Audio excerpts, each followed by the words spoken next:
100%. Greetings, everyone. It's Marquis TV. I'm with Bill Hardy. For me, it's a surprise visit. I think, Jamie, you had an appointment, correct? Yes, I did. Okay.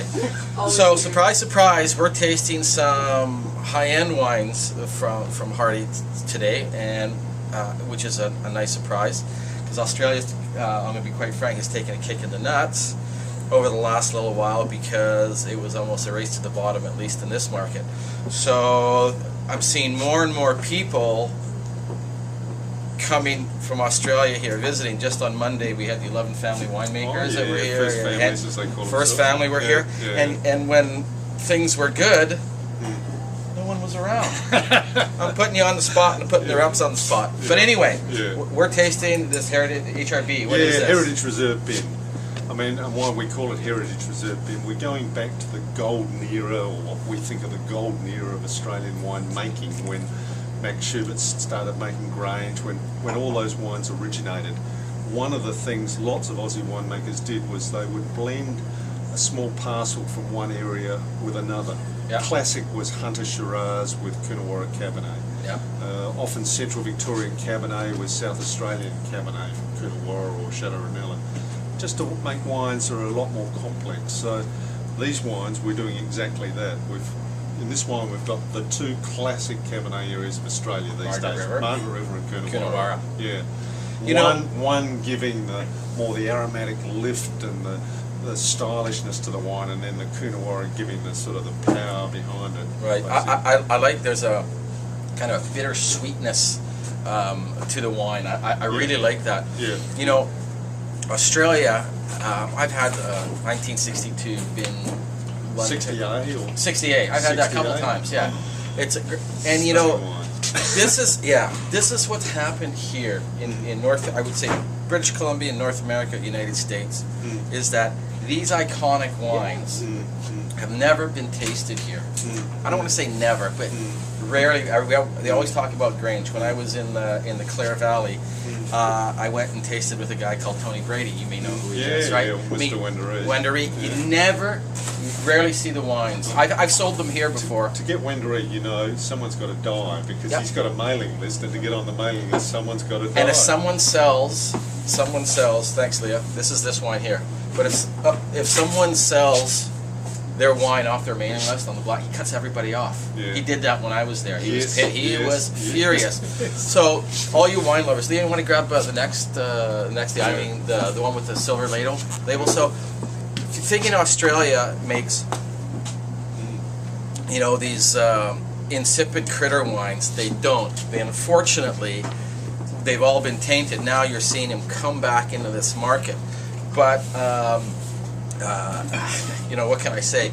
I've had some great old Australian wines, and they're just freakishly stunning. Yeah, and they age a long time. You're making the point that not many people in North America have seen those. We Australians have been a bit naughty. I think, you know, we haven't always let our very best wines out of the country. We're changing that policy now. Yes. But a lot of people say they come to Australia and see things that they never see, you know, in their own markets. You know, I got to tell you, I remember sitting down with one importer. And he said, "Oh no, only goes to the UK." And goes, and that was 20 years ago. I still don't deal with that guy because they just did not freakingly get it. It drove me nuts. So they only gave it to their good, you know, odd bins and all these, you know, high end. And I was trying to build my business, and they completely avoided stores like mine. And they all went to the liquor board. Oh, I get 10 containers here, 15 containers there. Drives me nuts. Consumers, though, if you taste these wines, you can put them in your cellar for 15, 20, 25, 30 years, not an issue. Now, what's this? That's our absolute top Cabernet. Okay. Each year we put out our top Cabernet under the name of the founder of our business, my great-great-grandfather. So that's the Thomas Hardy Cabernet Sauvignon, 2006 vintage. Yep. So it's a Coonawarra wine with Adelaide Hills. Oh, cool, yeah. Yeah, to give that lovely leafy minty, you know, I think Cabernet has to have some of that. A lot of winemakers try and beat the leafy minty character out of Cabernet. It's part of the variety. I mean, Sauvignon Blanc, Cabernet Sauvignon, they both should have some lovely leafiness to Absolutely. them. I love this. It's great. It's got a savoriness, and it's not this big, you know, 16% over-the-top Australian wine. Thanks, Jamie, for bringing it out. Let's taste. We got the Eileen Hardy. We used to sell scads of this stuff back in the old days.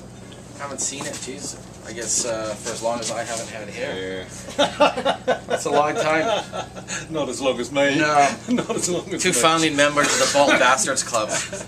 Hey, no offense, all right. Eileen Hardy Shiraz, let's tell us this is the 05. Yeah, McLaren Vale. okay. So we've just tasted our top Cabernet, the Thomas Hardy Cabernet. Eileen Hardy is our top Shiraz, also our top Chardonnay, and just recently we brought out our top Pinot under my grandmother's name. Oh, as really? Well. Yeah, Tasmanian. Wow. So yeah, that's really exciting to me. Coolness is picked. It seems like you're picking a little bit earlier these days. We are a bit, we Yeah. are a bit. I think you probably still find that's 14 or 14.5, but you know, you can get plenty of Barossa at 15, 15.5, 16 these days. It's got a savoury component to it, which is really refreshing and very nice. That's something Hardy seeks. We really do. We could make bigger wines. We could make them, you know, bigger, fatter, rounder, but we want some of that lovely savouriness. We want power, but we want elegance. And I know it sounds like wank, but my grandmother was a woman who was an incredibly strong woman, but to meet her, she was just the most wonderfully elegant, stylish lady. You know? So we want to try and incorporate those two characters. Iron fist and a velvet glove. Good, Welcome good to Bruce Lee. expression. Anyway, thanks for listening. You're going to see more Australian wines in the store, more on special offers. So if you want to get on our mailing list, www.marquis-wines.com. Give us a call at the store, 684-0445, or send me an email, john@marquis-wines.com. Cheers. Thanks, John. Thanks. There you go.